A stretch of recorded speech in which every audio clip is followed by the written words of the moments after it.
কলকাতা টিভিতে আপনাদের সকলকে স্বাগত জানিয়ে শুরু করছি চারটে চারদিক। আপনাদের সঙ্গে রয়েছে আমি অঙ্কুর। আসছে এই মুহূর্তের গুরুত্বপূর্ণ খবরে। শুক্রবার দিনভর সন্দেশখালীতে টানটান উত্তেজনা। তৃণমূল নেতা শাহজাহানের বাড়িতে তল্লাশিতে গিয়ে আক্রান্ত হন তিনজন ইডি আধিকারিক। শাহজাহানের বিরুদ্ধে ইডির লুকআউট নোটিশ জারি। ঘটনায় 3টি এফআইআর দায়ের করা হয়েছে।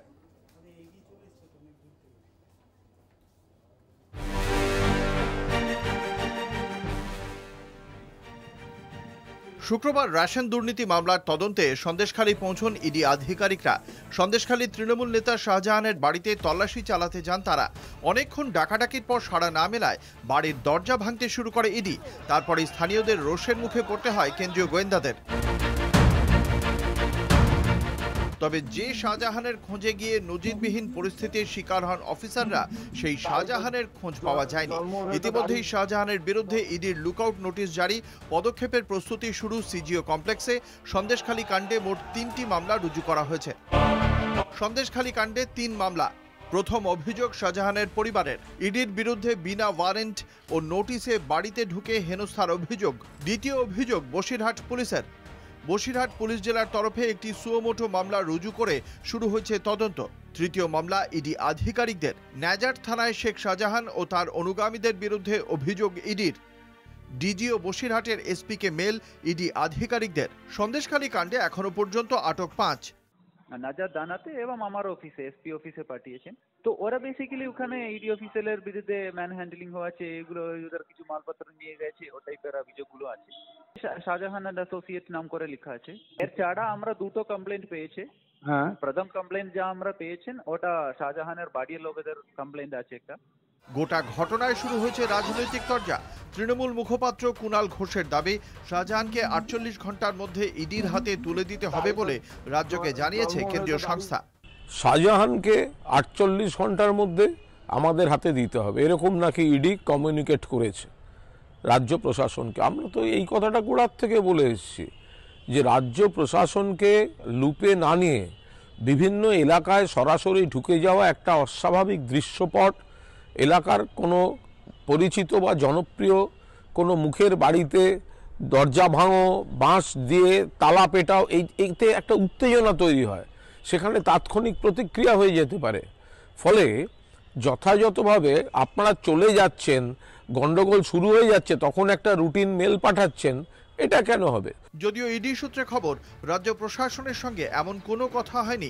এক্ষুনি সেই এলাকা উপদ্রুত ঘোষণা করে তল্লাশি চালানো, অ্যাকশন নেওয়া, সমস্ত কিছু করা উচিত বলে মনে করি। এবং সেই সমস্ত থানার যারা অফিসার তাদেরকেও গ্রেপ্তার করা দরকার বলে মনে করি। উপদ্রুত এলাকা ঘোষণা করুক, ডিস্টার্ব এরিয়া ঘোষণা করুক। সন্দেশখালীর এই নজিরবিহীন ঘটনায় তোলপাড় কেন্দ্র থেকে রাজ্য প্রশাসন। জোর চর্চা রাজনৈতিক মহলে। রিয়া মাঝি ও সঞ্জিত চক্রবর্তীর রিপোর্ট, কলকাতা টিভি। ইতিমধ্যেই শেখ শাহজাহানকে সন্ধানে তল্লাশি চলছে। একদিকে যেমন ইডির পক্ষ থেকে লুকআউট নোটিশ জারি করা হয়েছে, অন্যদিকে তার পাশাপাশি আমরা দেখতে পাচ্ছি 3টি এফআইআর ইতিমধ্যে দায়ের করা হয়েছে। ফলে শেখ শাহজাহান এখনো পর্যন্ত তার অবস্থান সম্পর্কে সুনির্দিষ্টভাবে রাজ্য প্রশাসনের পক্ষ থেকে কিছু জানানো হয়নি। এই পরিস্থিতিতে ওই যে এলাকা, ওই এলাকাও কিন্তু যথেষ্ট থমথমে হয়ে রয়েছে গতকালের ঘটনার পর থেকে। আমরা এই মুহূর্তে ওই এলাকার সর্বশেষ পরিস্থিতি, এই মুহূর্তে কি পরিস্থিতি, সেখানে কতটা উত্তেজনা রয়েছে জানবো। আমাদের সঙ্গে রয়েছেন আমাদের প্রতিনিধি সঞ্জিত চক্রবর্তী। সঞ্জিত রয়েছেন ঘটনাস্থলে, সরাসরি চলে যাব শর্টবেড়িয়াতে। সঞ্জিত, সার্বিকভাবে কি পরিস্থিতি আজ সকাল থেকে ওই এলাকায়? দেখো, সন্দেশখালী কালকে ঘটনার পর থেকে কিন্তু উত্তপ্ত ছিল। আজকে সকাল থেকে বিশেষ করে বসিরহাট পুলিশ জেলার একাধিক পুলিশ, অর্থাৎ একাধিক থানা, যেখানে হাড়োয়া, মিনাকা, ন্যাজাট এবং বসিরহাট থানার একাধিক পুলিশ কর্তারা কিন্তু ঘটনাস্থলে রয়েছে বিভিন্ন পয়েন্টে। অর্থাৎ বিশেষ করে সন্দেশখালী যে অত্যন্ত গুরুত্বপূর্ণ রাস্তা, জানো তুমি, কলকাতা বাসন্তী হাইওয়ে, সেই হাইওয়ে রাজবাড়ি এবং সরবেড়িয়া এবং ধামাখালী 3টে পয়েন্টে পুলিশ মোতায়েন করা হয়েছে। পুলিশি টহল চলছে। পাশাপাশি শেখ শাহজাহানের যে বাড়ি রয়েছে, সেই বাড়িতে, সরবেড়িয়ার বাড়িতে এবং মাছের আড়ত এবং যেসব জায়গাগুলো রয়েছে সেখানে পুলিশ মোতায়েন করা হয়েছে, সকাল থেকে টহল দিচ্ছে। একাধিক পুলিশের সেই চিত্র বারবার দেখা যাচ্ছে। গতকালকে দুন্দুমারের কাণ্ড, অর্থাৎ ইডি আক্রান্তর পরে গাড়ি ভাঙচুর, একাধিক সংবাদবন্ধ আক্রমণ, তারপর থেকে দফায় দফায় বিক্ষোভ, প্রতিবাদ, বিক্ষোভ, মিছিল, সবটার পরে কিন্তু আজকে কিন্তু একেবারে বিপরীত ছবি দেখা গেল সন্দেশখালীতে। সকাল থেকে থমথমে এলাকা, শুনশান বাজার, কোনো জায়গায় দোকানপাট অল্প খোলা আছে, কোনো জায়গায় বেশি, একদম পুরোপুরি একেবারে সার্বিক যে অন্য দিনের তুলনায় একটু একটা আলাদা চিত্র কিন্তু এই বিশেষ করে এই বদ্বীপ সন্দেশখালী অঞ্চলে বা দ্বীপ অঞ্চলটা অ্যাকচুয়ালি সবসময় তুমি জানো চারিদিকে নদীবৃষ্টির ওপারটা রয়েছে, বিশেষ করে সন্দেশখালী থানা, সব মিলে কিন্তু গোটা পরিস্থিতির ওপরে কিন্তু জেলা প্রশাসন নজর রেখেছে। নজর বল একেবারে তোমার উত্তর 24 পরগনা জেলা প্রশাসনের তরফ থেকে কঠোর নিরাপত্তা বেষ্টনীতে ঘিরে ফেলা হয়েছে সন্দেশখালী। ইতিমধ্যে জানো তুমি 3টে মামলা রুজু করা হয়েছে, বিশেষ করে 3টে মামলা রুজু করা হয়েছে। একদিকে ইডির তরফ থেকে মামলা রুজু করা হয়েছে শেখ শাহজাহান তার অনুগামীদের বিরুদ্ধে সন্দেশখালী থানায় তাদের হেনস্থা এবং তাদের মারধরের অভিযোগ। পাশাপাশি কিন্তু পাল্টা আবার শেখ শাহজাহানের পরিবারের তরফ থেকে কিন্তু ইডির বিরুদ্ধে অভিযোগ দায়ের করেছে নেড়ার থানায়। সব মিলিয়ে পাল্টা অভিযোগ কিন্তু হয়েছে। পাশাপাশি বসিরহাট পুলিশ জেলার পক্ষ থেকে কিন্তু ইতিমধ্যে একটা সুমোটো মামলা রুজু করা হয়েছে। সব নিয়ে কিন্তু উত্তপ্ত সন্দেশখালী আজকে কিন্তু একেবারে থমথমে। বিভিন্ন সময় আমরা দেখছিলাম একাধিক শাহজাহান শেখের মাছের আড়ত থেকে যে একাধিক বাড়ি রয়েছে, সেই বাড়িতে আমরা সকালে গিয়েছিলাম, কোথায় তালাবন্দি, কোনো তালা খোলা, বাড়িতে কেউ নেই, একদম নীরবতা পালন করছে। অন্যদিকে যে মাছের ঘেরি রয়েছে, যে ধামাকালিতে যে মাছের পিনপোনার যে আড়ত রয়েছে, সেখানেও কিন্তু একেবারে শব্দ অর্থাৎ নিঃশব্দ কোনো নীরবতা পালন করছে, এমনটাই দেখা গেছে। পাশাপাশি ইতিমধ্যে তুমি জানো 5 জনকে সন্দেশখালীতে কাণ্ডে কিন্তু 5 জনকে আটক করে তাদের জিজ্ঞাসাবাদ করছে। এই 5 জনের বাড়ি কিন্তু সরবেরিয়া। তারা কিন্তু প্রত্যক্ষভাবে কালকের এই ঘটনার সঙ্গে যুক্ত ছিল। অর্থাৎ একদিকে ভাঙচুর, ইডি আধিকারিকদের মারধর, মাথা পাঠানো এবং বাহিনীর গাড়ি ভাঙচুর, তাদেরকে হেনস্থা করা সহ একাধিক অভিযোগ রয়েছে এদের বিরুদ্ধে। কিন্তু তাদেরকে এখনো পর্যন্ত কিন্তু গ্রেপ্তার পুলিশ দেখাচ্ছে না। তদন্তের স্বার্থে ইতিমধ্যে বসিরহাট জেলার পুলিশ সুপার ডক্টর জবি থমাসকে যিনি জানিয়েছেন যে নিরাপত্তা আজ যাতে কোনো রকম ভাবে গাফিলতি রাখতে চাইছে না, তো রাজ্য পুলিশের কর্তারা এটা নিয়ে যথেষ্ট চিন্তার ভাঁজ পড়েছিল সন্দেশখালী কাণ্ড নিয়ে। তুমি জানো এই রাজ্যে দুর্নীতি নিয়ে তদন্ত শুরু করেছে ইডি। সেই ইডি কিন্তু এই প্রথম রাজ্যে কোনো জায়গায় গিয়ে যে তদন্ত করতে অর্থাৎ তল্লাশি করতে গিয়ে আক্রান্ত হয়েছে, এই সেটা হলো সন্দেশখালী, সেই জায়গাটার নাম নিয়ে রীতিমতো কিন্তু পুলিশের ঘুম উড়ে গেছে। রীতিমতো তারা কোনো রকম খামতি রাখতে চাইছে না। পুরোপুরি বিষয় কিন্তু কঠোর নিরাপত্তা বেষ্টনীর মধ্যে তারা এই সন্দেশখালীটাকে রেখেছে, যাতে কোনো রকমভাবে আবার পুনরাবৃত্তি কোনো ঘটনা যাতে না ঘটে, তার জন্য জেলা প্রশাসনের সতর্কতা একদম প্রতিটা পয়েন্টে পুলিশ পিকেট বসানো হয়েছে, টহল দিয়েছে। দামাকালি থেকে শুরু করে বাসন্তী হয়ে বিভিন্ন জায়গায় পুলিশ মজুদ করেছে। ধন্যবাদ। আমাদের সঙ্গে ছিলেন আমাদের প্রতিনিধি সঞ্জিত চক্রবর্তী। এই তদন্ত এই মুহূর্তে কোন পথে এগোচ্ছে, তদন্তের অগ্রগতি কতটা জানবো। আমাদের সঙ্গে রয়েছেন আমাদের প্রতিনিধি রিয়া মাঝি। রিয়া, কি জানতে পারা যাচ্ছে সে বিষয়ে? এর আগেই আমি জানাচ্ছিলাম যে লুকআউট নোটিশের কথা, এবং সেই লুকআউট নোটিশ কিন্তু ইতিমধ্যে ইডির তরফ থেকে জারি করা হয়েছে। এবং যে শেখ শাহজাহান, এই তদন্তে কিন্তু আরো গুরুত্বপূর্ণ হয়ে গেল শেখ শাহজাহান, কারণ গতকালকে যেভাবে ইডিকে আটকানো হয়েছে এবং যেখানে গতকালকে যে প্রেস রিলিজ দেওয়া হয়েছে ইডির তরফ থেকে, সেখানে বলা হয়েছে এক জায়গায় যে শেখ শাহজাহান এবং তার যে ক্লোজ অ্যাসোসিয়েট রয়েছে তাদেরই প্ররোচনায় এই রকম গ্রামবাসীরা তাদের উপরে এইরকম ভাবে চড়াও হয়েছে। এবং সেই কারণের জন্য মনে করা হচ্ছে যে শেখ শাহজাহানের কাছে এমন কিছু রয়েছে বা তার বাড়ি থেকে এমন কিছু পাওয়া যেতে পারে, সেটাকে লোকানোর জন্যই কিন্তু রীতিমতো গ্রামবাসীদের দিয়ে তাদের উপরে অর্থাৎ এনফোর্সমেন্ট ডিরেক্টরেটের উপরে চড়াও হওয়া। এবং এই যে গতকালের যে ঘটনা, সেই ঘটনার পর ইডি কিন্তু আরো বেশি করে এই শেখ শাহজাহানকে নিজেদের হেফাজতে নিতে চাইবে বলেই কিন্তু এমনটা ইডি সূত্রে খবর। কারণ এই শেখ শাহজাহান তার বাড়িতে গিয়ে গতকালকে যেভাবে তাদেরকে আটকানো হয়েছে, তারা ঢুকতে পারেনি এবং প্রাণে বাঁচার জন্য তারা সেখান থেকে পালিয়ে এসেছে। এবং ইতিমধ্যেই 3 জন এখনো অবধি তারা কেউ মাথায় আঘাত, কেউ শরীরে একাধিক জায়গায় আঘাত পেয়েছে, এরকম গুরুতর আহত মতো অবস্থায় তারা অ্যাডমিট রয়েছে হাসপাতালে। এই বিষয়টাকে কিন্তু ইডি একদমই সহজভাবে নিচ্ছে না, কারণ ইতিমধ্যেই গতকালকে আমরা দেখেছিলাম যে ইডি কিন্তু এই ঘটনা ঘটার কয়েক ঘন্টার মধ্যেই একটি মেল করেছিল তাদের সদর দপ্তরে, এবং সেখানে কিন্তু পুরো বিষয়টা জানানো হয়েছিল, কি হয়েছে, কি ঘটনা ঘটেছে, কেন তাদেরকে আটকানো হয়েছে। এবং অত্যন্ত গুরুত্বপূর্ণ একটা যে বিষয়, যেটা এনফোর্সমেন্ট ডিরেক্টরেট সূত্রে আমরা এখনো অবধি জানতে পারছি যে ইডি কিন্তু ক্রমাগত ট্রেস করে যাচ্ছে এই শেখ শাহজাহানকে, কিন্তু এখনো অবধি তার ফোনের যে লোকেশন সেটা কিন্তু সন্দেশখালীর ওই বাড়িতেই, অর্থাৎ গতকালকে যে বাড়িতে গিয়েছিল ইডি, ঠিক সেই বাড়িতেই কিন্তু তার লোকেশন এখনো দেখাচ্ছে। কিন্তু ইডি কর্তারা একইভাবে তারা মনে করছেন যদি তিনি বাড়িতে থাকেন সেক্ষেত্রে এবং ফোনের সঙ্গে থাকেন, সেক্ষেত্রে কিন্তু ফোনটা যদি তার সঙ্গে থাকে তাহলে সে বাড়িতেই রয়েছে, এবং সে যদি ফোনটা তার সঙ্গে না থাকে তাহলে কিন্তু মনে করা হচ্ছে যে এই শেখ শাহজাহান তার যে এত কন্ট্যাক্ট এবং সে তার ক্ষেত্রে কিন্তু পালিয়ে যাওয়াটা, কারণ যেহেতু সেটা বর্ডার এরিয়া সন্দেশখালী,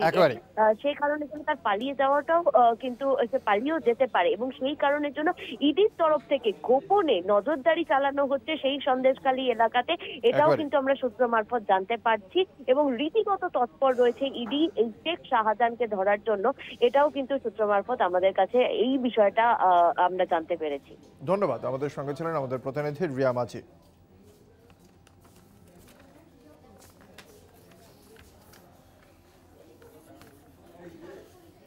রেশন দুর্নীতি মামলায় গ্রেপ্তার শঙ্কর আঢ্য।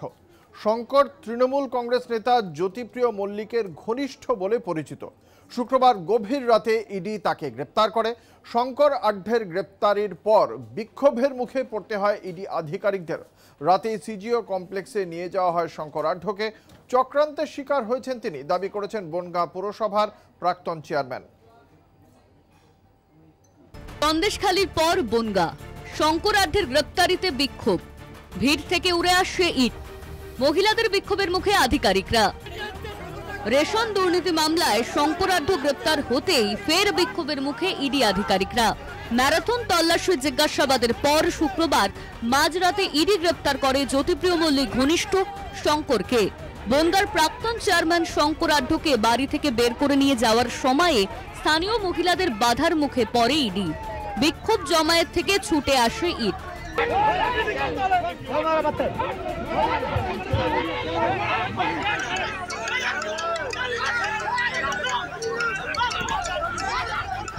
রাতেই শঙ্করকে সিজিও কমপ্লেক্সে নিয়ে যায় ইডি। শনিবার সকালে স্বাস্থ্য পরীক্ষার জন্য নিয়ে যাওয়া হয় জোকা ইএসআই হাসপাতালে। শঙ্করের এই গ্রেপ্তারি নিয়ে কি বলছেন বনগাঁর সাধারণ মানুষ? মানুষটাকে নিয়ে গিয়ে গেল, খারাপ তো লাগলোই, আর কি বলবো, পাড়ার মানুষ, পাড়ার ছেলে, খারাপ তো লেগেছে। আমাদের কাছে ভালো, আমরা ওনার সাথে আমাদের সাথে সম্পর্ক খুবই ভালো, ভালো। শঙ্করের স্ত্রীর দাবি, প্রথমে ব্যবসা সংক্রান্ত তদন্তের কথা জানিয়েছিলেন তদন্তকারী অফিসাররা। রাত 12:15 নাগাদ তাকে একটি কাগজ দেখান ইডি আধিকারিকরা। জ্যোতিপ্রিয় মল্লিক তো জেলা সভাপতি ছিল, সবার কাছেই তো আসতো, আমরাও সেই জন্যই তো যেতাম, কিন্তু এখন দেখলাম পুরোটাই নাটক। 7:30 থেকে সারাদিন ধরে আমরা সহযোগিতা করলাম, লাস্টে একটা অফিসার ব্যাগের থেকে কাগজ বের করে দেখালো, এই যে জ্যোতিপ্রিয় মল্লিকের জন্য অ্যারেস্ট করলাম। শঙ্করের গ্রেপ্তারি নিয়ে কি বলছেন বনগাঁর বর্তমান চেয়ারম্যান? এটা ব্যক্তিগত পর্যায়ে যদি লিঙ্ক থাকে সেটা তো দল দেখতে যাবে না, কোনো যদি অকাশ কুকাশ থাকে সেটা দল দেখতে যাবে না। কেউ যদি ব্যক্তিগত পর্যায়ে, আমি যখন রাস্তায় দাঁড়িয়ে প্ল্যাটফর্মে দাঁড়িয়ে আমরা যদি কোনো রাজনীতি করি, সেখানে যদি দলীয়ভাবে আমরা খারাপ কাজ করি সেটা হবে, দলের নাম ভাঙিয়ে যদি কিছু করি তাহলে সেটা খারাপ কাজ হবে। কিন্তু কখনোই নয় যে আমাদের তৃণমূল কংগ্রেস একটা পরিচ্ছন্ন দল, যদি কেউ দোষ করে সেই দোষটা হলো তার ব্যক্তিগত পর্যায়ে, সে আমি হই, অন্য লোক হোক, যেই হোক না কেন। শুক্রবার দিনভর তল্লাশির পর শনিবার সকালে থমথমে বনগাঁর আঢ্য বাড়ি। বাড়ির সামনে গত রাতের ধস্তাধস্তির চিহ্ন সকালেও স্পষ্ট। রাস্তায় ইটের নিশানা, ভাঙা কাচের টুকরো। বনগাঁ থেকে দেবাশিস মণ্ডলের রিপোর্ট, কলকাতা টিভি। শঙ্কর আঢ্যকে গ্রেপ্তার করার পর আজকেই তাকে আদালতে পেশ করা হয়েছিল। তার আইনজীবী কি বলেছেন শঙ্কর আঢ্যর আইনজীবী আজ আদালত প্রাঙ্গণে কি বলেছেন আমরা শোনাবো।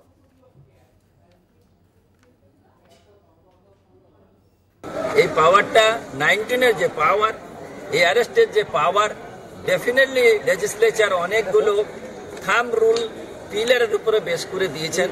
পার্টিকুলারলি এই কেসটা প্রথম দিনে বেল মুভ করেছে এই কারণেই যে এই মোকদ্দমা তো অ্যারেস্ট হওয়াই উচিত নয়, এটা ফিট কেস ফর বেল। মল্লিকের কাছ থেকে ইডি আইনজীবী যেটা দাবি করছেন যে আপনার ক্লায়েন্ট একাধিক ফরেক্স ট্রেডিং কোম্পানি 20,000 কোটি টাকা ফরেন এক্সচেঞ্জ করেছে, সেটা বিদেশে পাঠানো হচ্ছে, বেশিরভাগ বর্ডার এলাকায় 2,000 কোটি টাকা দুবাই পাঠানো হয়েছে এবং তার মধ্যে 9,000 থেকে 10,000 কোটি টাকা ফ্যাশন স্ক্যামের টাকা। ভাই ইন্টারেস্টিং চ্যাপ্টার। ফরেক্স ট্রেডিং কোম্পানিগুলোকে Reserve Bank of India, principal monitoring and controlling authority of the foreign exchange along with the banking দেয় কেন দেয় বলো ব্রাদার? তোমরা কেন এসছো? ডিসচার্জ ইউর অফিসিয়াল ডিউটি, তোমার অ্যাসাইনমেন্ট। তাহলে আমি যদি ফরেক্স ট্রেডিং বিজনেস আমি করি বা আরো 100টা কোম্পানি 200টা কোম্পানি করে, তো তারা তো ফরেন এক্সচেঞ্জ কেনা বেচা করবেই। আপনারা শুনলেন শঙ্কর আঢ্যর যিনি আইনজীবী সেই জাকির হোসেনের বক্তব্য। আমরা এই বিষয়ে কথা বলবো। আজকেই পেশ করা হয়েছিল ইডির পক্ষ থেকে এই শঙ্কর আঢ্যকে হেফাজতে নিয়ে তারা আরও বেশি জিজ্ঞাসাবাদ করতে চায় তেমন আবেদনই জানানো হয়েছে। আমরা আদালতের বিষয়ে জানবো। আমাদের সঙ্গে রয়েছেন আমাদের প্রতিনিধি শাশ্বতী রায়। আপনাদের যেটা জানিয়ে রাখি যে এই শঙ্কর আঢ্যর বিরুদ্ধে কিন্তু একাধিক অভিযোগ রয়েছে যে শঙ্কর আঢ্য সীমান্তবর্তী এলাকায় তিনি ভারতীয় মুদ্রাকে বৈদেশিক মুদ্রায় রূপান্তরিত করতেন এবং এভাবেই রেশন দুর্নীতির বিপুল অঙ্কের টাকা তিনি রূপান্তরিত করেছিলেন এবং এভাবেই চলতো এই চক্রের কাজ। শঙ্কর আঢ্যর বিরুদ্ধে আর কি কি অভিযোগ এনেছে কেন্দ্রীয় তদন্তকারী সংস্থা এনফোর্সমেন্ট ডিরেক্টরেট, আজকে আদালতে ঠিক কি সওয়াল জবাব হয়েছে বিশদে জানবো। আমাদের সঙ্গে রয়েছেন আমাদের প্রতিনিধি শাশ্বতী রায়। শাশ্বতী, কি জানতে পারা যাচ্ছে আজকে আদালতে সওয়াল জবাব পর্বে নতুন কি তথ্য উঠে এলো এই তদন্তের ক্ষেত্রে?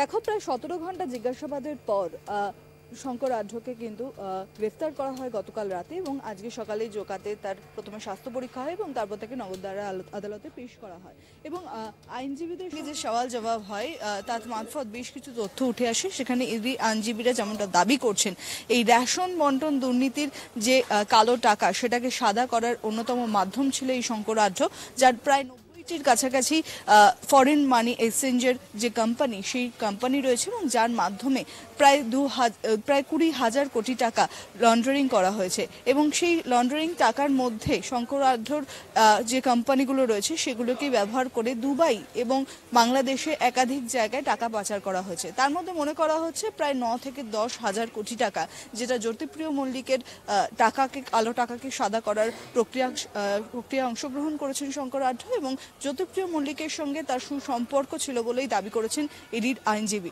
সেক্ষেত্রে বেশ কিছু তথ্য উঠে এসেছে আজকে এই সওয়াল জবাবের মাধ্যমে এবং সেখান থেকে যেমনটা জানা যাচ্ছে যে জ্যোতিপ্রিয় মল্লিক এসএসকেএম হাসপাতালে যখন চিকিৎসাধীন ছিলেন এবং তারই মধ্যেখানে যখন সিসিটিভি তার কেবিনের বাইরে থেকে খুলে ফেলা হয়, তারপরেই কিন্তু তার মেয়ের হাত থেকে একটি চিঠি সিজ করেন সিআরপিএফ জওয়ানরা এবং সেই চিঠি যখন ইডি আধিকারিকদের হাতে আসে সেই চিঠির মাধ্যমে কিন্তু বেশ কিছু নাম উঠে আসে। তার মধ্যে ডাকু ওরফে শঙ্কর আঢ্যর নাম কিন্তু সেখান থেকেই মেলে এবং সেখানে বেশ কিছু টাকার অঙ্কের তথ্য কিন্তু মিলেছে বলে ইডি সূত্রে খবর এবং সেমনটাই দাবি করেছেন ইডির আইনজীবী এবং সব থেকে বড় বিষয় সমস্তটাই কিন্তু বন্ধ খামের মধ্যে আজকে কোর্টে সাবমিশন করা হয় এবং তার সব থেকে বড় বিষয় এই সম্পূর্ণ প্রক্রিয়াতে যেই তথ্য মিলছে তার মাধ্যমে জানা যাচ্ছে যে প্রায় 2,000 কোটি টাকা যেটি বিভিন্ন পাসপোর্ট টিকিটের মারফত সাদা টাকা করে সেটিকে দুবাই এবং বাংলাদেশ বিভিন্ন প্রান্তে ছড়িয়ে দেওয়া হয়েছে এবং সেই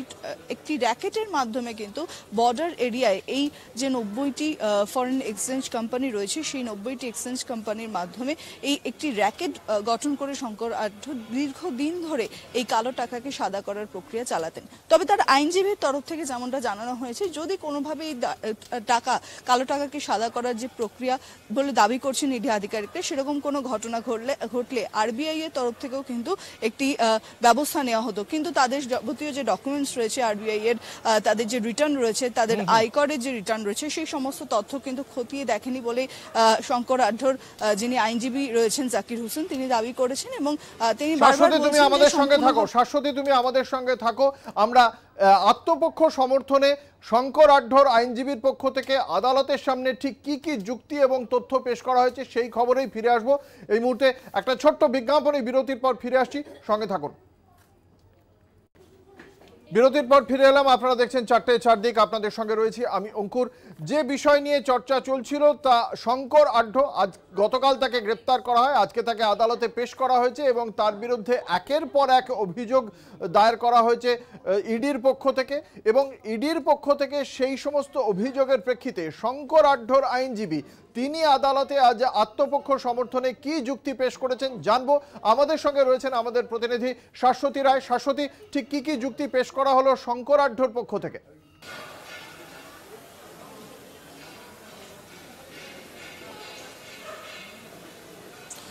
শঙ্কর আঢ্যর আইনজীবীর তরফে যে যুক্তি পেশ করা হয়েছে তাতে বলা হচ্ছে যে তার যে এই ফরেন মানি এক্সচেঞ্জের বিজনেস সেটি একেবারে আইনতভাবে এবং আইনি সমস্ত ডকুমেন্টস তার কাছে রয়েছে এবং আরবিআই এর যে রিটার্ন আছে সেই রিটার্নও তারা নিয়ম মাফিক জমা দেন এবং সেই সমস্ত ডকুমেন্টস তাদের কাছে থাকার রয়েছে। সেক্ষেত্রে কোনোভাবেই কোনো তার মানে আর্থিক যে তছরূপ তার সঙ্গে শঙ্কর আঢ্য যুক্ত নন। এবং তার উপর যে সব থেকে বড় প্রভাব বিস্তার করা হচ্ছে যে তিনি প্রভাবশালী বলে ইডির আইনজীবী দাবি করেছেন, সেই তথ্যকেও কিন্তু উড়িয়ে দিচ্ছেন শঙ্কর আঢ্যের আইনজীবী জাকির হোসেন এবং তিনি দাবি করছেন যে এটি সম্পূর্ণভাবে ভিত্তিহীন। তবে যে বিষয়টি ইডি আধিকারিকরা বারবার করে দাবি করেছেন যে জ্যোতিপ্রিয় মল্লিকের সঙ্গে তার বেশ কিছু কনভারসেশন উঠে এসছে, তাই জ্যোতিপ্রিয় মল্লিকের যে রেশন দুর্নীতি বন্টন দুর্নীতির যে টাকা, সেই টাকাকে কালো টাকাকে সাদা করার প্রক্রিয়ার মধ্যে শঙ্কর যুক্ত রয়েছেন এবং সেই শঙ্কর আঢ্যর মাধ্যমে এই কালো টাকা সাদা করার যে প্রক্রিয়া সেটি সুসম্পন্ন হয়েছে বলে মনে করা হচ্ছে। এবং এই আর্থিক দুর্নীতির অঙ্ক কোথায় গিয়ে থামবে তা কিন্তু এখনো কোনো হদিশ তার মিলছে না, কারণ যে তথ্য উঠেছে তাতে শুধুমাত্র এখনো পর্যন্ত 20,000 কোটি টাকার তথ্য তারা পাচ্ছেন বলেই আজকে সওয়াল জবাবে উঠে এসছে। একেবারে আমাদের সঙ্গে রয়েছেন আমাদের অপর প্রতিনিধি দেবাশিস মণ্ডল। দেবাশিস রয়েছেন এই মুহূর্তে বনগাঁয়, সরাসরি চলে যাব বনগাঁতে। দেবাশিস, এখনো পর্যন্ত গতকাল গ্রেপ্তারির পর থেকে এখনো পর্যন্ত শঙ্কর আঢ্য গ্রেপ্তার হওয়ার ফলে বনগাঁর ওই অঞ্চলে তিনি জনপ্রিয় নেতা, প্রাক্তন চেয়ারম্যান, কি চিত্র দেখতে পাওয়া যাচ্ছে রাজনৈতিক মহলেরই বা কি প্রতিক্রিয়া?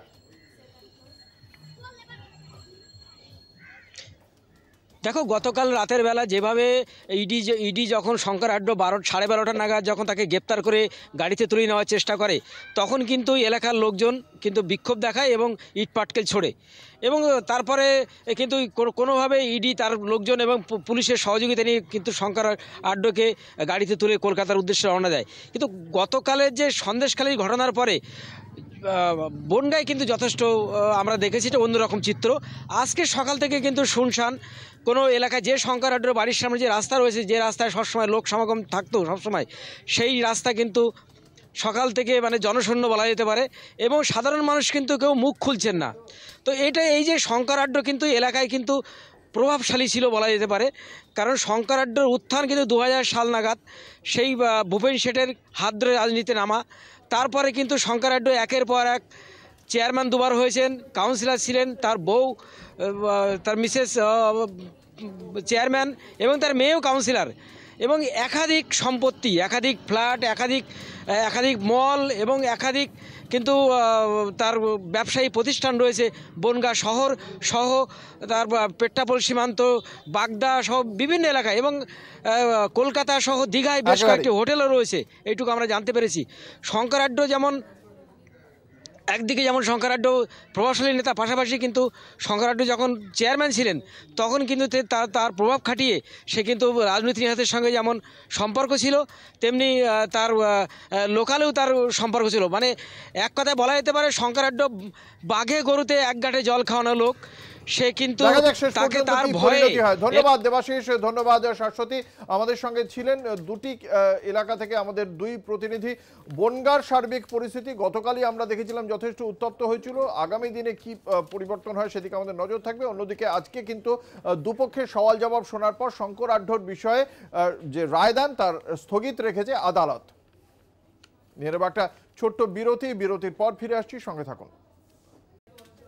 ফিরে এলাম বিরতির পর। আপনারা দেখছেন 4টায় 4 দিক, আপনাদের সঙ্গে রয়েছে আমি অঙ্কুর। সাধারণ মানুষের মতামত চাইল এক দেশ এক ভোট কমিটি। শনিবার প্রকাশিত হয়েছে এই সংক্রান্ত বিজ্ঞপ্তি।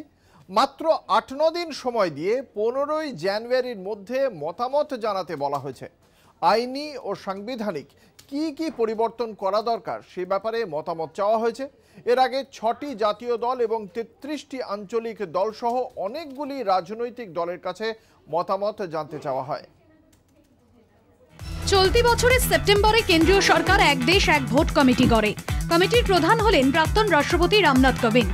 দেশে লোকসভা ও বিধানসভা, পৌরসভা ও পঞ্চায়েত নির্বাচনগুলি নানা সময় ছড়িয়ে ছিটিয়ে না হয়ে এক সময় করা যায় কিনা সেই সম্ভাবনা খতিয়ে দেখতে তৈরি হয় এই কমিটি। আর মাত্র 2 মাস বাদেই শুরু হবে লোকসভা নির্বাচন। এমন সময় তাড়াহুড়ো করে এই বিশাল মাপের সংস্কারের উদ্যোগ কেন তা নিয়ে উঠছে প্রশ্ন। বেশ কিছুদিন ধরেই দেশে একসঙ্গে লোকসভা এবং বিধানসভা ভোটের প্রয়োজনীয়তা নিয়ে সরব বিজেপি এবং কেন্দ্রীয় সরকার। তাদের যুক্তি, একসঙ্গে বিধানসভা ও লোকসভা নির্বাচন হলে নির্বাচনের খরচ অনেকটাই কমবে। তাছাড়া বিভিন্ন সময়ে ভোট হওয়ার কারণে দেশের নানা জায়গায় চালু হয় মডেল কোড অফ কন্ডাক্ট নামের বিধিনিষেধ। এতে থমকে থাকে উন্নয়নমূলক কাজও। এসব যুক্তিতেই হিন্দুত্ববাদী শিবির এক দেশ এক ভোটের পক্ষে সওয়াল করছে। এই প্রস্তাবের সমালোচকরা অবশ্য নানা সমস্যার কথা তুলে ধরছেন। তারা বলছেন 1952 ও 1957 সালে একসঙ্গেই ভোট হয়েছিল। এরপরেই নানা রাজ্যে 5 বছর সরকার চালানো যায়নি বলে হয়েছে মধ্যবর্তী নির্বাচন। আবার কেন্দ্রেও এই ধরনের ঘটনা বারবার হয়েছে। মাত্র 1.5-2 বছর তফাতে লোকসভা নির্বাচনও হয়েছে। সরকারি দল গরিষ্ঠতা হারালে কে সরকার চালাবে? প্রশ্ন তুলছেন এক দেশ এক ভোট প্রস্তাবের বিরোধীরা। কলকাতা টিভি।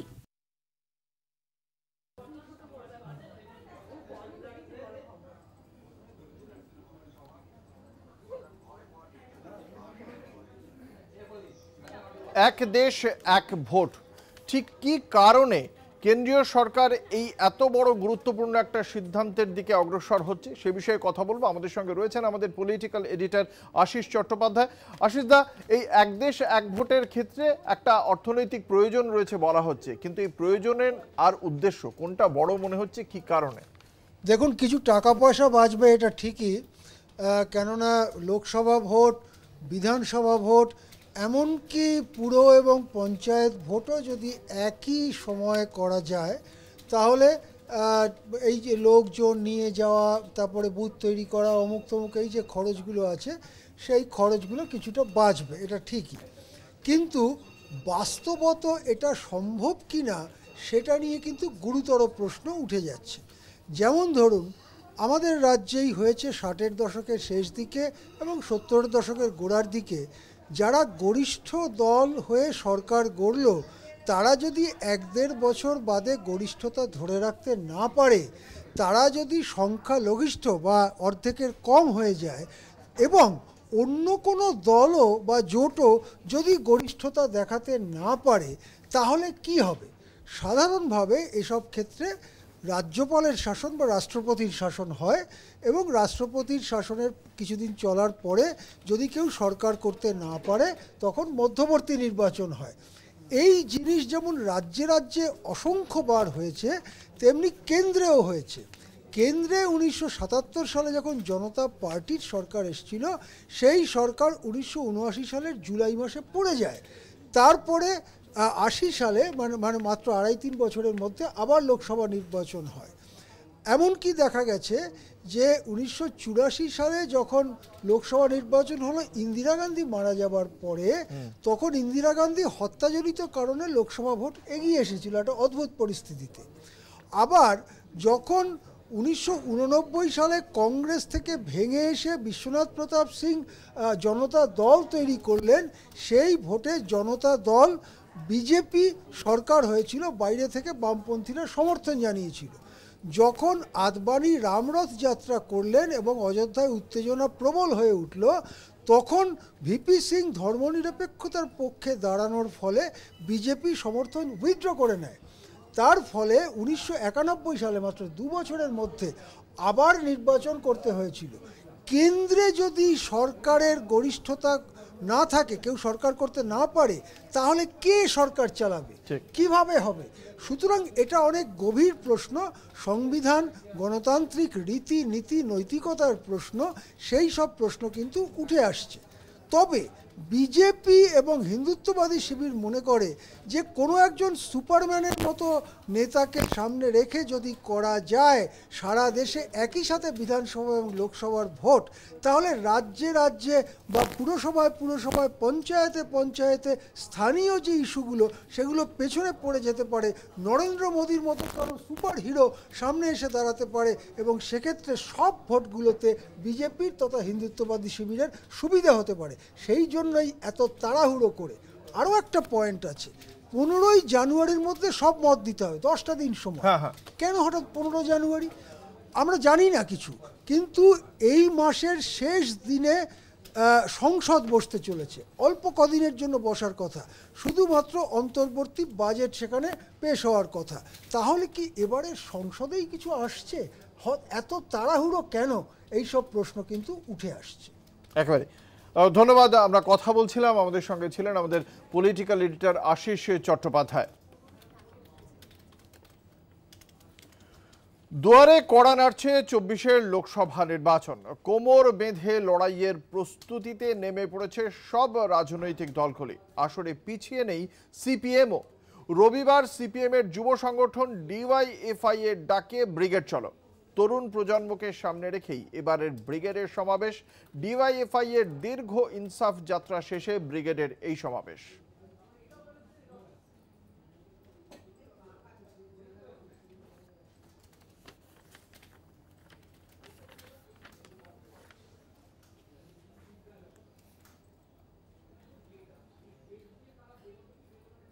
সাত তারিখে বামেদের যুব সংগঠন অর্থাৎ সিপিআইএমের যুব সংগঠন ডিআইএফআই এর ডাকা এই সমাবেশ। দীর্ঘ 50 দিন ধরে ইনসাফ যাত্রা, যা কোচবিহার থেকে শুরু হয়েছিল, সেই ইনসাফ যাত্রা বিভিন্ন জেলায় দিয়ে ঘুরে শেষ হয়েছে কলকাতায়, এবং তাদেরই ডাকে এই সমাবেশ। এবং তাদের যে দাঁড়ানো ব্রিগেডের এই যুবদের এই সমাবেশে তারা ঘুরে দাঁড়ানোর লড়াই, অর্থাৎ যৌবনের ডাকের এই সমাবেশ, এমনটাই কিন্তু তারা ডাক দিয়েছে। একদিকে যেমন কেন্দ্রীয় সরকারের বিরুদ্ধে যেমন ক্ষোভ, পাশাপাশি রাজ্য সরকারের বিরুদ্ধে ক্ষোভ, সেই ক্ষোভকে তারা উস্কে দিতেই এই সমাবেশ। এবং তাদের বক্তব্য দেশকে বাঁচাও, রাজ্যকে বাঁচাও। এবং তারা মনে করছে এই যুব সংগঠন অর্থাৎ যৌবনের ডাকের এই সমাবেশেই কিন্তু ঘুরে দাঁড়ানোর লড়াই শুরু হবে এবং আগামী দিনে তারাই পারবে, অর্থাৎ বাম যুব সংগঠন তারাই পারবে কিন্তু পরিবর্তন আনতে। বাড়িতে দুটো ছেলে, একটা উচ্চ মাধ্যমিক পাস করে আছে বেকার, একটা গ্র্যাজুয়েশন কমপ্লিট করেছে, বৌমা গ্র্যাজুয়েশন। এদের কোনো কর্মসংস্থান নেই, এদের নিয়ে ভাবার কোনো অবকাশ সরকারের নেই, কোনো লোন ফোন দিয়ে এদের যে কোথাও কাজে লাগাতে হবে তার কোনো নেই। শুধু ভাওতাবাজি, ধাপ্পাবাজি, এই হবে ওই হবে, ভোট আর ভোট, ভোটের রাজনীতি করে এনারা চলেছেন। ওইদিকে কেন্দ্রের দাদা আগামী 22 তারিখ রাম মন্দির উদ্বোধন করবেন, উনি ওটা নিয়েই ব্যস্ত। 2024-এ উনার যে পরিকল্পনা, রাম মন্দির করার পর উনি এটা হিন্দু রাষ্ট্রে গঠন করবেন। উনার মূল এজেন্ডায় হচ্ছে হিন্দুস্থান, এই নিয়ে উনি আছেন। রুটি রুজির কোথাও ব্যবস্থা নাই। এই কারণেই ব্রিগেডে একটা এত বড় 3 মাস ধরে যে লড়াই চলছে, তার বক্তব্যই এখানে হবে ব্রিগেড মাঠে দিদি এবং দাদার বিরুদ্ধেই। কারণ আজ সমস্ত জায়গায় প্রচুর খালি পড়ে আছে, কিন্তু সেই বেকারদের কোনো চাকরি হচ্ছে না। এই নিয়ে আমরা কথা বলবো। আমাদের সঙ্গে রয়েছেন আমাদের প্রতিনিধি দেবাশিস সেনগুপ্ত। এই মুহূর্তে তিনি রয়েছেন ব্রিগেড প্যারেড গ্রাউন্ডে। সরাসরি চলে যাব তার কাছে।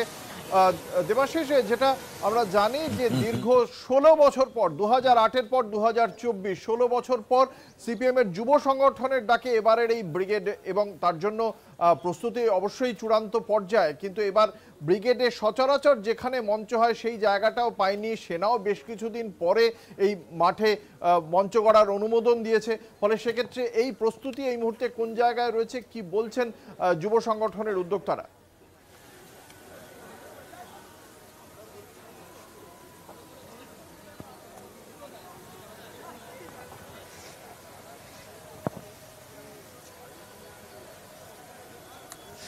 দেখো, প্রস্তুতি একদম শেষ পর্যায়ে। যদি জানো যে সেনাবাহিনী কর্তৃপক্ষ যেহেতু মেট্রো রেলের কাজ হচ্ছে, তারপর প্রত্যেকবার যেখানে ব্রিগেডের সমাবেশ হয় সেই জায়গা হয়নি, এবার ঠিক উল্টো দিকটায় হয়েছে ব্রিগেডের সমাবেশ। অর্থাৎ ব্রিগেডের সমাবেশের যে মঞ্চ, অর্থাৎ যারা বক্তাদের মুখ থাকবে ভিক্টোরিয়ার দিকে, অর্থাৎ পুরোটাই উল্টো দিকে করা হয়েছে মঞ্চ, কেন যেহেতু মেট্রো রেলের কাজ হচ্ছে। কিন্তু যদিও শেষ মুহূর্তে মানে 2 দিন আগে তারা অনুমতি পেয়েছে, তবুও ডিওয়াইএফআই নেতৃত্ব তাদের দাবি যে তাতেই তাদের প্রস্তুতিতে কোনো রকম খামতি হয়নি। যেভাবে 50 দিন আগে থেকে তারা এই ইনসাফ যাত্রা শুরু করেছিল এবং বিভিন্ন জেলার যে বিভিন্ন প্রান্ত দিয়ে মানুষের যেভাবে সমর্থন পেয়েছে এবং মানুষ তারা কিন্তু উঠে আসবে, কেবল তাই নয়, কেবলমাত্র রাজ্যের বাইরে, রাজ্যের মধ্যে সীমাবদ্ধ নয়, ইনসাফ যাত্রা আসার জন্যে অন্যান্য রাজ্য থেকেও যারা ডিওয়াইএফআই যারা কর্মী নেতৃত্ব আছে তারাও বলেছে। পাশে পেয়েছে অবশ্যই তাদের মূল সংগঠন সিপিআইএমকে, কারণ আমরা দেখেছি, গতকালও দেখেছিলাম ডিওয়াইএফআই এর প্রাক্তন রাজ্য সম্পাদক, সর্বভারতীয় সম্পাদক যিনি মোহাম্মদ সেলিম, তিনি এসছেন, তিনি ঘুরে দেখে গেছেন। আজকেও তিনি মাঠে আছেন এবং তিনি ঘুরে দেখছেন যে যুবদের কি সুবিধা অসুবিধা। বর্তমানে তিনি রাজ্য সম্পাদক সিপিআইএম এর, তিনি ঘুরে দেখে যাচ্ছেন। অর্থাৎ পুরনো যে অভিজ্ঞতা, সেই অভিজ্ঞতা থেকে নতুন যারা রয়েছেন যুব সংগঠনের যারা নেতৃত্ব, তাদেরকে তিনি কিন্তু মতামত দিচ্ছেন, গাইড করে দিচ্ছেন প্রতি মুহূর্তে। এবং তারা মনে করেন যে এই যুবকরা, অর্থাৎ যৌবনের ডাকে এই জনগণের যে সমাবেশ, যে জাগ দিয়েছে ডিওয়াইএফআই অর্থাৎ সিপিএম এর যুব সংগঠন, সেই যুব সংগঠনের প্রচুর মানুষ হবে, এমনটাই বক্তব্য কিন্তু একেবারে চূড়ান্ত পর্যায়ে সেই চিত্র আমরা তুলে ধরলেন আমাদের প্রতিনিধি দেবাশিস সেনগুপ্ত। ধন্যবাদ দেবাশিস তোমাকে। এবং সেক্ষেত্রে আগামীকাল কত জনসমর্থন ব্রিগেডে দেখতে পাওয়া যায় বাংলাদেশ এই যুব সংগঠনের সমর্থনে, সেদিকে আমাদের অবশ্যই নজর থাকবে। একটা ছোট্ট বিজ্ঞাপনী বিরতি, ফিরে আসছি, সঙ্গে থাকুন। সব তীর্থ বারবার, গঙ্গাসাগর একবার। সেই গঙ্গাসাগর মেলার প্রস্তুতি খতিয়ে দেখতে সাগরে যাচ্ছেন মুখ্যমন্ত্রী। মেলার উদ্বোধনের দিন 8ই জানুয়ারি গঙ্গাসাগরে যাচ্ছেন মুখ্যমন্ত্রী। স্থায়ী হেলিপ্যাডের পরিস্থিতি খতিয়ে দেখবেন জেলা শাসক। কড়া নিরাপত্তার চাদরে গঙ্গাসাগরের কপিলমুনি মন্দির চত্বর। গঙ্গাসাগরের যাবতীয় প্রস্তুতির কাজ একেবারে চূড়ান্ত পর্যায়ে।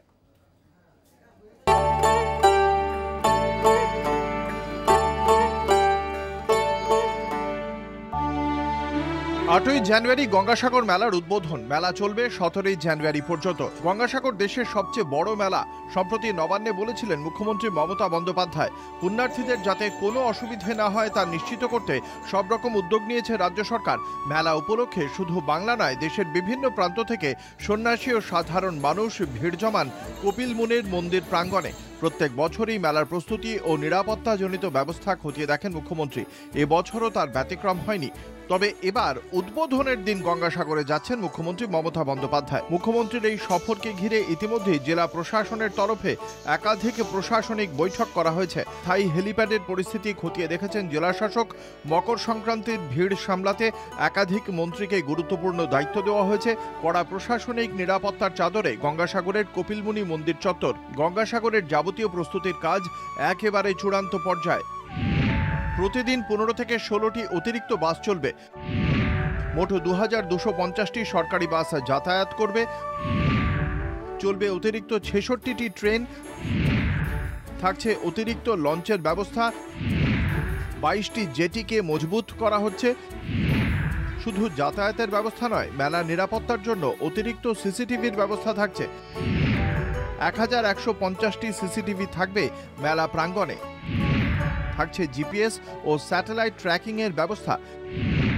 শুধু যন্ত্রের মাধ্যমে নজরদারি নয়, অপ্রীতিকর ঘটনা এড়াতে মেলায় থাকবে পর্যাপ্ত পুলিশ।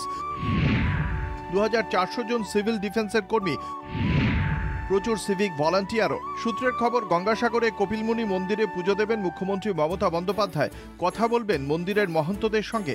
তবে ওই দিন গঙ্গাসাগরে মুখ্যমন্ত্রীর অন্য কোনো রাজনৈতিক কর্মসূচি রয়েছে কিনা তা এখনো পর্যন্ত জেলা প্রশাসনের তরফে জানানো হয়নি।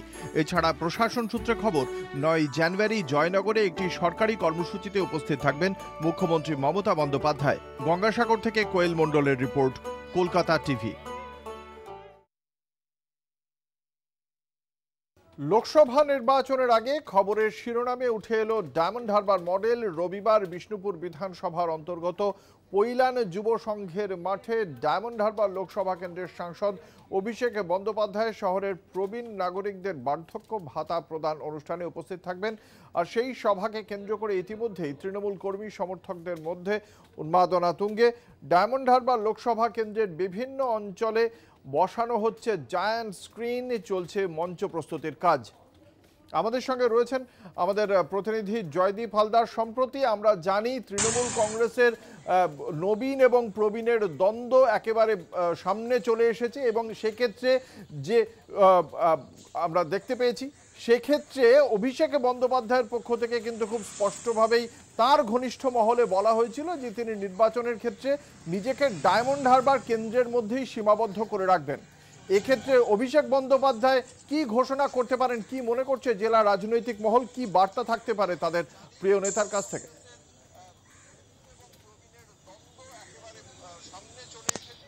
দেখো, একেবারেই যে একটা বার্তা থাকবে সেটা কিন্তু পরিষ্কার বোঝাই যাচ্ছে এবং তৃণমূল কর্মীরা তারা কিন্তু মনে করছে যে খুব বড় কোনো বার্তা দিলেও দিতে পারে।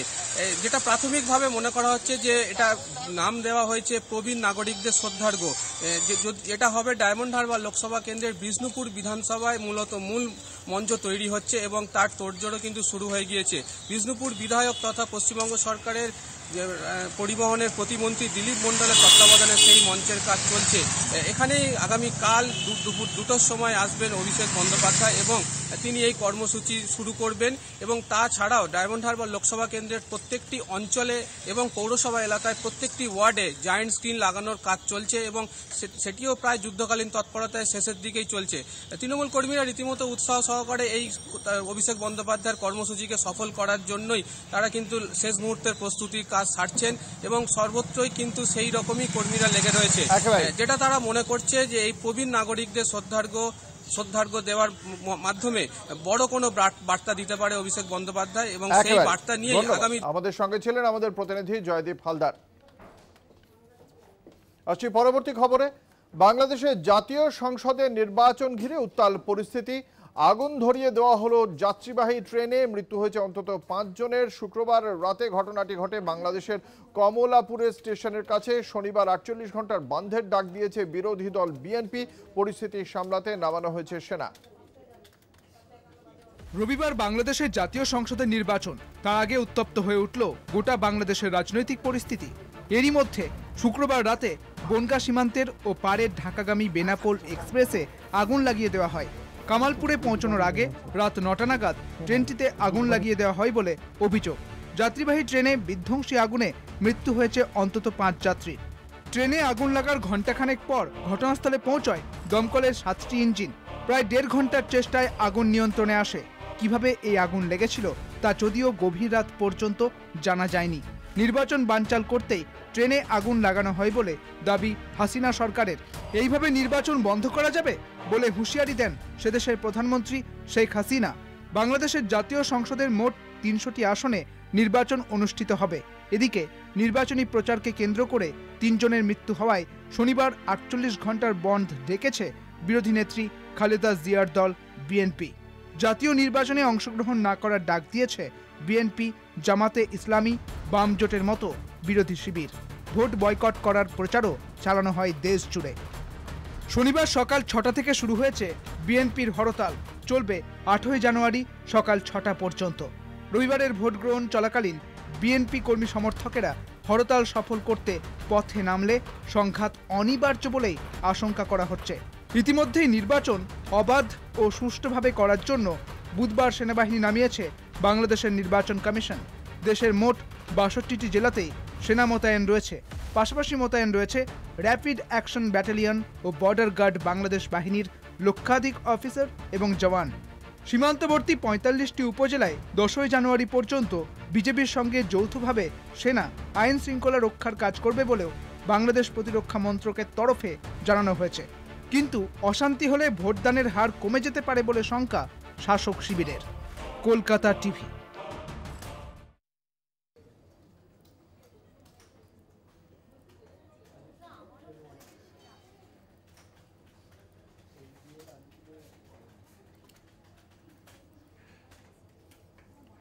বাংলাদেশের বর্তমান পরিস্থিতি নিয়ে জানবো। আমাদের সঙ্গে রয়েছেন আমাদের অ্যাসাইনমেন্ট হেড দিব্যেন্দু ঘোষ। দিব্যেন্দু, এই ট্রেনে আগুন লাগানোর ঘটনা এবং তার পাশাপাশি বর্তমান রাজনৈতিক পরিস্থিতি সম্পর্কে সর্বশেষ আপডেট কি?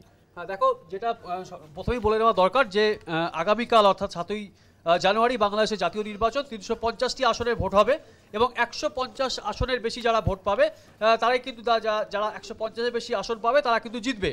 এবং সবথেকে গুরুত্বপূর্ণ বিষয় সেটা হলো যে এই যে বাংলাদেশের জাতীয় নির্বাচন তার আগের দিনই যেভাবে বাংলাদেশ উত্তপ্ত এবং বাংলাদেশের একাধিক জায়গায় যেভাবে অগ্নিগর্ভ পরিস্থিতি, গতকাল রাতে আমরা দেখেছি যে বেনাপোল এক্সপ্রেসে আগুন ধরিয়ে দেওয়া হয়েছিল, তাতে পাঁচজনের মৃত্যু হয় এবং তারপরে আজকে দিনভর দফায় দফায় বিভিন্ন এলাকায় রাজশাহীর যে ভোটগ্রহণ কেন্দ্র রয়েছে সেই ভোটগ্রহণ কেন্দ্রের পাশে ককটেল বোমা পাওয়া যায়। একটি গাজীপুরের যে বাসে সেই বাসে যে বোমা উদ্ধার হয়েছে, তার সঙ্গে মিরপুর, কক্সবাজার এই ধরনের বহু জায়গাতে কিন্তু দফায় দফায় সংঘর্ষ, দফায় দফায় আগুন লাগিয়ে দেওয়ার ঘটনা এবং অন্তত 8টি শিক্ষা প্রতিষ্ঠান, সেই শিক্ষা প্রতিষ্ঠানে কিন্তু আগুন লাগিয়ে দেওয়ার ঘটনা ঘটেছে। সবকিছু মিলিয়ে কিন্তু এই মুহূর্তে বাংলাদেশের যা পরিস্থিতি, তাতে আগামীকালের যে নির্বাচন সেই নির্বাচনের আগে কিন্তু রীতিমতো এমন একটা পরিস্থিতি তৈরি করা হয়েছে যেখানে যে এখন যারা ক্ষমতায় রয়েছে অর্থাৎ হাসিনা সরকার, অর্থাৎ আওয়ামী লীগ সরকার, সেই আওয়ামী লীগ সরকারকে কিন্তু ইতিমধ্যেই এই ভোট কিন্তু যে সমস্ত বিরোধী দলগুলি রয়েছে, বিএনপি সহ আরও যে দল, সেই দলগুলো কিন্তু বয়কট করেছে। সুতরাং এই পরিস্থিতি দাঁড়িয়ে যে ভোটটা হচ্ছে আগামীকাল, তাতে কিন্তু সবথেকে বড় চ্যালেঞ্জ হাসিনা সরকারের কাছে এটা প্রমাণ করার যে ভোট হচ্ছে তাতে কোনো রকম কোনো প্রহসন হচ্ছে না, যেটা বারবার করে বিএনপি অভিযোগ করছে এবং বিরোধী দলগুলি অভিযোগ করছে এবং 48 ঘন্টার বন্ধ তারা পালন করছে এবং তার সঙ্গে এই ভোটটা কিন্তু তারা বয়কট করছে। সুতরাং এই জায়গায় দাঁড়িয়ে আগামীকালের নির্বাচন কিন্তু অত্যন্ত তাৎপর্যপূর্ণ একটি নির্বাচনে যাচ্ছে বাংলাদেশ এবং 2018 সালে যে নির্বাচন হয়েছিল সেই নির্বাচনেও কিন্তু ভোটে কারচুপি করা হয়েছিল বলে অভিযোগ তুলেছিল বিএনপি এবং পুনরায় ভোট গ্রহণ করার জন্য একটা দাবি জানানো হয়েছিল, সেই দাবি কিন্তু খারিজ করে দেওয়া হয় এবং হাসিনা অর্থাৎ শেখ হাসিনা তিনি ক্ষমতায় আসেন এবং তিনি প্রধানমন্ত্রী হন এবং আগামীকালের যে ভোট সেই ভোটও কিন্তু অত্যন্ত তাৎপর্যপূর্ণ একটি ভোট হতে যাচ্ছে বাংলাদেশে। ধন্যবাদ দিব্যেন্দু। আমাদের সঙ্গে ছিলেন আমাদের অ্যাসাইনমেন্ট হেড দিব্যেন্দু ঘোষ। এবং অত্যন্ত গুরুত্বপূর্ণ এই নির্বাচন হতে চলেছে, সেক্ষেত্রে শেষ পর্যন্ত কতটা সুষ্ঠুভাবে এই নির্বাচন সংগঠিত হয় সেদিকে অবশ্যই নজর থাকবে। এখন 4টে 4 দিকে এ পর্যন্তই। দেখতে থাকুন কলকাতা টিভি, রাত দিন 7 দিন।